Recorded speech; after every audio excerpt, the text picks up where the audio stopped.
SA game highlights নিয়ে আবার আপনাদের কাছে হাজির হব। আপনাদের অনেক ধন্যবাদ।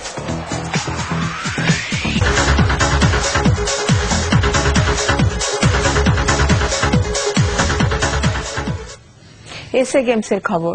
ব্যক্তিগত 10 মিটার এয়ার রাইফেলে স্বর্ণ খোয়ালেন আসিফ। পিছিয়ে থেকেও স্বর্ণ জিতল ভারত, তবে দলগত ভারতকে পেছনে ফেলে নিজেদের শ্রেষ্ঠত্ব প্রমাণ করল বাংলাদেশ। আসিফ, শোভন আর বাকি এই 3 শুটারের সাফল্যে ষষ্ঠ দিনে শুটিং থেকে এলো স্বর্ণ, রৌপ্য আর ব্রোঞ্জ। নাসিমুল হাসানের রিপোর্ট।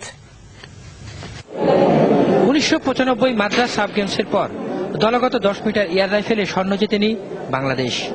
সময়ের হাত ধরে বাংলাদেশের শুটিং আকাশে উদয় হয়েছিল আসিফের মতো সোনার ছেলের। তাকে ঘিরে অনেক স্বপ্ন, অনেক প্রত্যাশা, কিন্তু 2002 ম্যানচেস্টার কমনওয়েলথে সেই আসিফকে আর খুঁজে পাওয়া যায়নি আসিফের সমমানের কোনো শুটারকেও।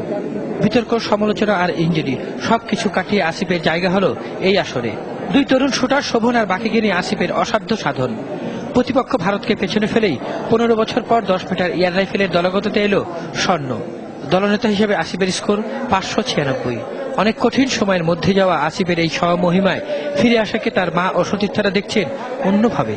মা হিসাবে তো এটা তো আমার অনেক ভালো লাগার ব্যাপার, কেননা ও তো হারায় যেতেই বসেছিল। এখন আল্লাহ আবার মুখ তুলে চাইলেন দেখে আমাদেরকে, আসিফকে আমরা আবার ফিরে পেলাম। আসিফ ভাইয়ের লাইফে একটা খুব লং টাইম বেশ একটা খারাপ সময় গেছে, তো সে সেখান থেকে যে কামব্যাক করছে, তার আগের জায়গায় ফিরে এসেছে, তার থেকেও বেটার পজিশন আছে, এটাতে আমরা অত্যন্ত খুশি।